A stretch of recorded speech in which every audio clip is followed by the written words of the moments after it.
Alrighty, folks. Let's get this going. I am so pumped for today. It is going to be a blast. Let me pop over here and let y'all see me. Hello, hello. Welcome back to Adobe Live. Good morning, good afternoon, good evening to all of our friends here in the chat. I see so many familiar faces. I see Robert, General Kenobi. Hello there. I see Ray. Welcome in. Yes, we are indeed live, my friend. Thank you for joining us. Cody Bear, Clarissa, Ted, Carol. It is good to see all of you folks. My name is VooDoo Val, and I am going to be teaching challenge number 2 of the Photoshop Daily Creative Challenge this morning. We are going to dive into creating some really cool creative portraits and things. I think that you are going to love it. If you'd like to join me for this challenge, please check out the description below where you can download not only the starter file so you can work along with me today, but also where you can click the link and join the Photoshop Discord if you have not already. I spent some time this morning checking out all of the wonderful submissions that you folks posted for our hand lettering challenge yesterday, and they are wonderful. I'm going to be going through giving some feedback, and if you would like some feedback from me as well, either on yesterday's, today's, or future challenges, definitely join, post your work in there because I go through it, as do all of the other mentors, folks like Sam Peterson and all those nifty folks in the Discord. Also check it out and give feedback. So without further ado, let's kind of jump into what I've got planned today. If you download the starter file, you will get a file that looks a little something like this. This is our Creative Portraits Challenge to create bold, illustrative elements with shapes, masks, and photo textures. Combine them with photos to create amazing portraits. Clip organic shapes into a portrait of your choosing, collage in the included patterns or some of your own creation, and then add illustrative elements to finish it off. So I am pretty pumped for what we've got going on today. And one thing that I definitely want to make sure I have for you, one second, because we are going to be using a photo today, and I believe I have actually added it into my library, but I've chosen this little portrait photo here, which I thought was just beautiful, and I would like to give you the stock number for it, actually. So actually, I can just pull that from Photoshop. I'll make sure you folks can use the same stock photo as I am using today. One thing about any stock photos that I use during these challenges, all of the challenge images that I use from stock.adobe.com are free. So you can go and you can license the exact same image that I am going to be working with, and you can download and use the original high quality file for free, and you can basically work exactly along with me. So you can download this this image. You can use all of the patterns that I'm going to be using because I threw all the patterns in here. So I'm just going to get started. I'm going to drag my image over here after I hide our information. I'm just going to throw this right into my file. How beautiful is she? And I am just going to go ahead and center that like so. Let's go ahead and add it right there. And I should be able to, this is kind of nifty, if you drag and drop a Adobe stock photo into your file, it actually, when you pull up your properties panel with that layer selected, it will show you the Adobe stock file number, which is really great. So I can click on this and get a link for all of you folks and just throw it into the chat real quick. But for those of you who are watching maybe a replay of this, checking this out later, that number is, let me go ahead and I'm going to hit T on my keyboard, and I'm going to start a little text here, and let's see, it is 45406. I'm just going to type this out so you folks can see it, 45406, and then 4937. 4937. So that is our Adobe stock file number so that you folks can use the same exact image that I'm using. And I'm just going to leave this actually up in the corner as we work today so that you folks can see it, get a good look at it, and download what I'm working with. And then also in here, I'm just going to pull these patterns up. I've made these patterns for you folks to use today, these nifty tiles, and all of these were actually created in Adobe Fresco with the halftone brushes, but you can also get that halftone brush pack created by Kyle T. Webster in Photoshop as well. So if you like these textures and these patterns and things that I used here in the file, you can get them for yourself and you can create your own patterns if you would like to use something a little bit different than what I'm going to be diving into today. So keep in mind, you can use my patterns here or you can create some for yourself. Let's go ahead and get to it though. So what I want to do is I'd like to cut our subject out of the background here because we are going to combine shapes and patterns to make this like a really standout, awesome portrait. So I'm going to actually come up to my object selection tool. You could do subject select for this as well. Object selection tool is quick and easy. All you have to do is right click, hit W, and then right click and select object selection tool if W brings up a different selection tool, and you can just hover around on your canvas and Adobe will kind of auto detect what it thinks the subject or object is, and then you can click and it will just kind of smart select that for you pretty accurately, in my opinion. You can also click, if I control D to deselect, you can also come up and click subject select, and it will select the subject for you, which is also quite accurate. So with my subject selected in the image, I'm just going to hit our mask button, which is down at the bottom of our layer panels here on the bottom right side, and it just looks like a rectangle with a dot in the center. So I'll hit layer mask, and what that did was it masked out everything that was not selected, which this is pretty clean. Subject select did a very good job, and that works for me. I'm going to go ahead and Control T or Command T if you're working on a Mac, and I am just going to kind of figure out how exactly I'm going to center this. I kind of like that right there, and we're going to add more to her because this is a bust obviously, but I would like to be able to incorporate the patterns into clothing, and she doesn't have any clothing, but we can give her some clothing, and you can do that in a lot of different ways. We can do that with the pen tool, which we're going to be diving into a little bit of here today. Let me make sure yeah, there we go. I'm doing Control Shift or Command Shift in to create a new layer, and then hitting enter. We can do that with the pen tool, or we can do that with what I'm going to use just to do things quickly, which is the polygonal lasso tool, which is basically the lasso tool, except instead of drawing out a perfect selection, you are tapping because it is making like straight lines. And in this case, I don't think it matters that we don't have swirling lines, like very smooth curves in our selection, because we're kind of getting a little bit designy with it. We're going to be adding chunky shapes and punchy patterns and all that stuff, which is fine for the look we're going for. So I am just going to, real quick, also I realize I just changed my Photoshop view, and I want to make sure that you folks know how I did that just by pressing F. So there are different views and modes you can go into for Photoshop. This is the default that you will see when you jump into Photoshop for the first time. I typically prefer the second view, which allows me to, even though I can see my full canvas here, I can hold space and drag my canvas around kind of freeform, which if I go back into that first version, you cannot do unless you are zoomed into your canvas, where you can't see at least one of the edges. Then you can kind of freeform move. And then the final one is something that I use a lot when I paint, where I just select the brush and the color I want to use, and then I hide all of Photoshop's UI, which you may not like that. And if you've ever pressed F a couple of times, 2-3 times, and accidentally found yourself in this mode, all you have to do is press F again, and you can change up the mode. So anyways, let's go ahead and create some clothing for her with the polygonal lasso tool. So I am just going to click, I'm going to come in here and I'm going to create kind of a semi V-shaped dip here for her clothing.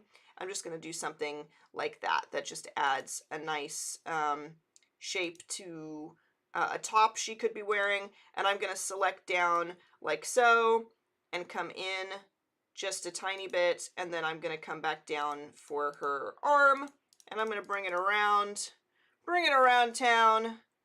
and come in like this. We'll come out again, and then I'm going to come back up like so. And what this does is it just adds kind of a nice shape to a top she could be wearing. I will grab my paint bucket tool, which is just G on your keyboard. And if you don't see the paint bucket tool, all you have to do is right click what is probably the gradient tool or the 3D material, and you'll find it in there. And then I'm going to paint bucket in kind of a tan color, like a tan orangish color. I think I'm gonna just do that, and then Control D to deselect. Now this is a little bit wonky. We gotta get fancier with this. We gotta really spice it up. So what we're gonna do is start creating some shapes that we can collage our patterns into, and we can do that in a lot of ways. But we will choose the pen tool since we've already used the polygonal lasso, and we will use some of our shapes with the shape tool as well. So the first thing I'll do is I'm just going to drag out kind of an oval shape, which I like, and I think that I will select like kind of a blue, like a dark blue that works with our backgrounds, and I'll Control or Command T to free transform the shape of our oval, and I will just kind of move it around like that, just to add a cool shape over here. I think maybe I will come in with our pen tool now by hitting P on our keyboard, and I'm just going to come in and start dragging out a shape that could be the top of her, like the folded fabric of the top of her top here. And I'm just holding, after I've placed that point, I'm just holding Alt and dragging the armature over here so that I can place my other point like so, and it'll kind of curve around, and I'll just throw that in like this. I'm just tapping, getting that in there. And I think we're going to clip these to the shape of our top. So I'm just going to make sure that we're adding clipping masks to all of our shapes, because then you can see here it starts to clip into the shape of the top we have added. And I'm going to change this color of this shape maybe to like a kind of red so we can really see it there. So now we're starting to get like this vibe, like there are different pieces to her top. I'm gonna hit V on my keyboard to activate my move tool, which is really handy once you start to kind of want to move around your shape. So we'll kind of get that in there, and then I'll add some more. I'm going to come in underneath here, and with my pen tool I'll make a new layer, and I will let's add like kind of a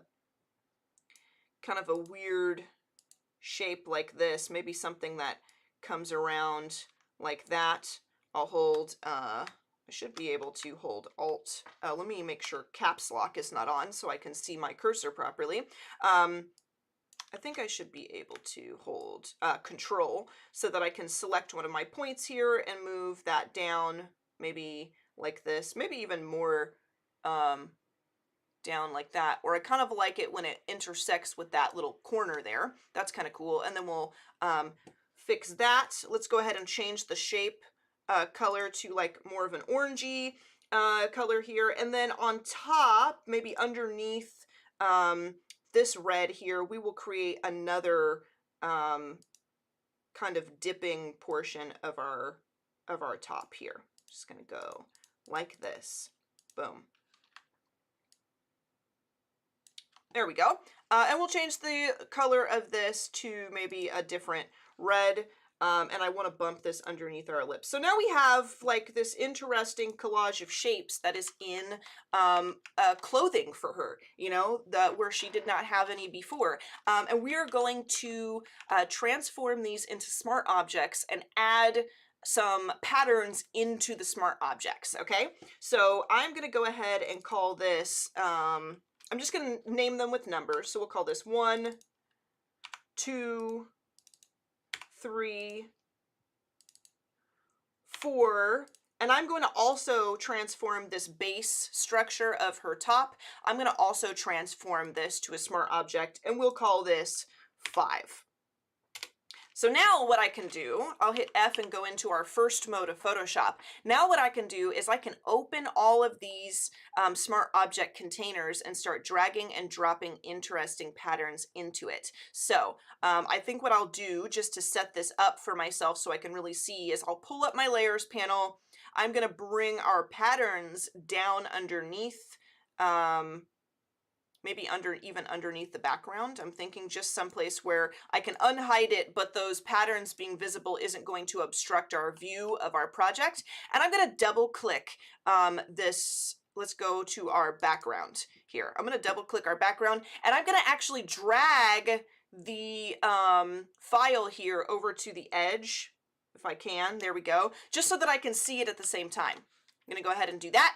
And then in here, we'll click our main file. You can see that changed our layers there, so we can go back and forth. I will come under here and grab a pattern. I think I would like to grab maybe this purple and orange pattern, and I'm just going to drag and drop it into our other file there.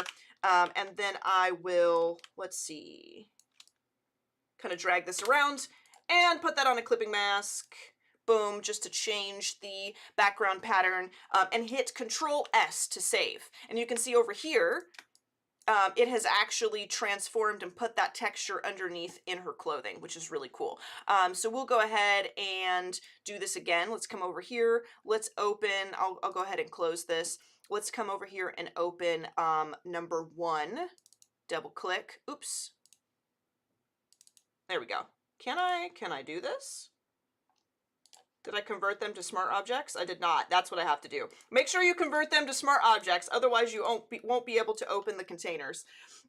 So let's go ahead, and now that they're a smart object, I'll open container number 1, and I'll drag it over here like so. If I can get it. You want to hover until that little blue line appears there, and then it will kind of snap into place. So now I can kind of watch how I transform my piece. So I'll come back over here, click the title for challenge number 2 file. I'll scroll down and snag, I'm thinking maybe this pattern, which is kind of like our background pattern. I'll just drag and drop that in there, right click, put it on a clipping mask. I do kind of like this. Let's hit save, and you can see it throws that right in there like that, and I love that color, but keep in mind there's a lot of different colors and portions of texture here, so we can, like, maybe we want to bring some more of this bright red here and have it kind of fade to dark in the center. You can hit enter and save that. I like that. We'll go ahead and do that, close it, and then let's do these kind of systematically, just start to come in and add all of these cool pieces. I think what I'd like to do is, I want to back that out just so that we can see that a little bit better. I think I'd like to add the more detailed pattern to this one, because I like this kind of curvy shape, and I think if we Control T and right click and flip horizontal, we can kind of get a really interesting pattern going here. Let's go ahead and put that on a clipping mask. And I want to make this pattern work with the shape. So I want to like add that curve like that, so those curves kind of follow it. And then Control S, and you can see maybe we'll make it a little smaller.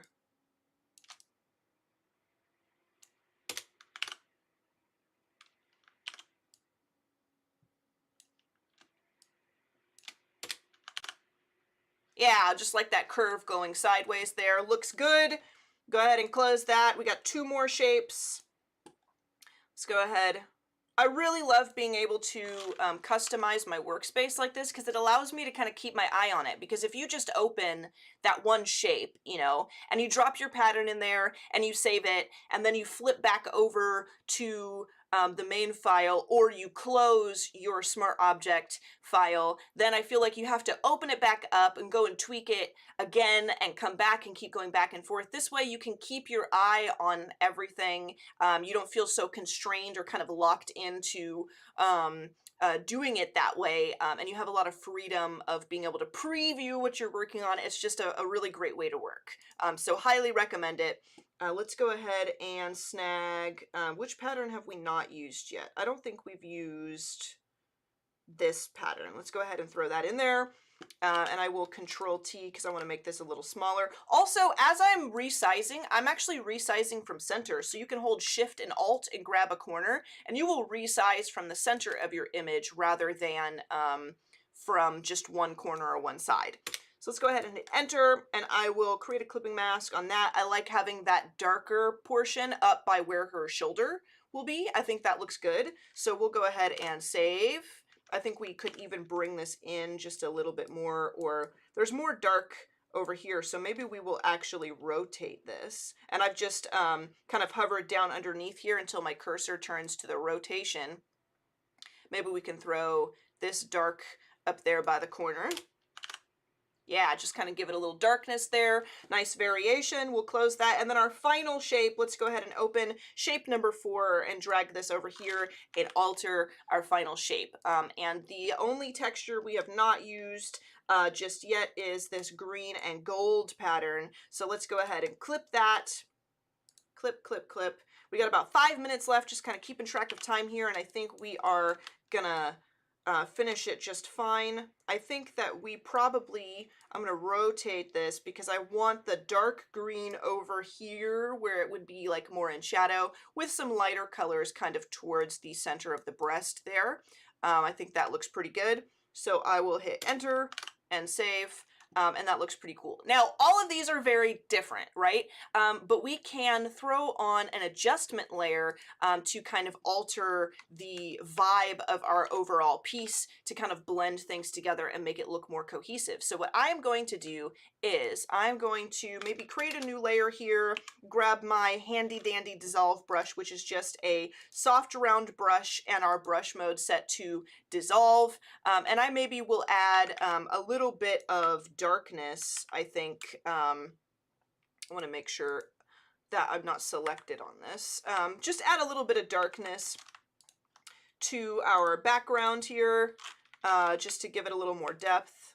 I think I kind of like that. I also like this kind of peachy tan color where we can do that just to give it a little more something, something. To kind of pop her out from the background. And then I'm going to group all of this. So I'm just holding, clicking our layer here and then holding shift and clicking the topmost layer we want to select in a row and then hitting Control or Command G to group her. And I will call this woman. And then we'll open this up. And I think I will also group just the clothes inside of here and we'll call this clothes. Boom. And we are going to add an adjustment layer. So let's, down here at the bottom, there is a little circle that's like a cut in half, dark and light.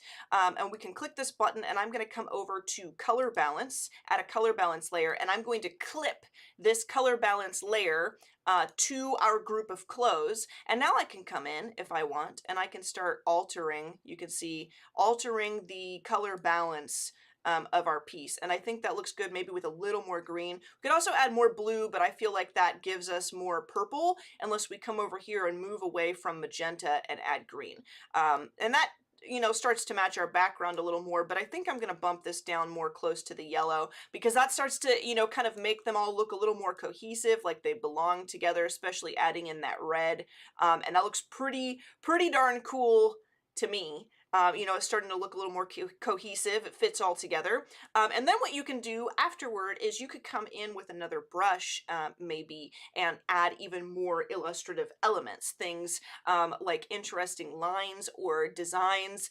You could come in with shapes if you are somebody who doesn't paint with a stylus, and add a little bit of like shapes and things around. Personally, as an illustrator and painter, I really like to be able to draw on my pieces, so I can grab a soft round brush or a hard round brush. I'll leave it on dissolve because I do like my dissolve brush, and then I will select maybe white because it would be a very stark contrast to the design elements we have here. And I'm gonna just make my brush a little smaller, which I do with the left and right bracket keys. We'll hide our image code for now. And then something I could do is I could come in and start adding like maybe a necklace or something to her. Maybe I want to add just some drawings of more accessories and things that could be interesting for the piece. This could be cool, doing something like that. It could be interesting to kind of outline portions of her face and add some design dot elements. Maybe we could come around and kind of highlight her jaw or highlight the shell of her ear.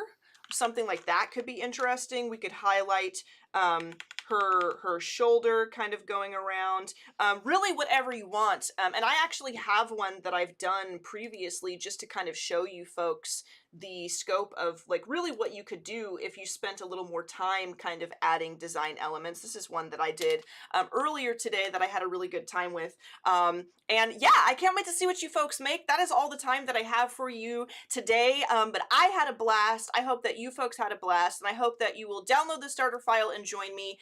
Join the Discord and post your art so that I can take a look at what you create. Please stay tuned because we have 2 more daily creative challenges coming up next, followed by some wonderful design segments later in the day. I will actually be back hosting at least swopes later on in the afternoon. So yeah, until then, folks, I'll see you next time.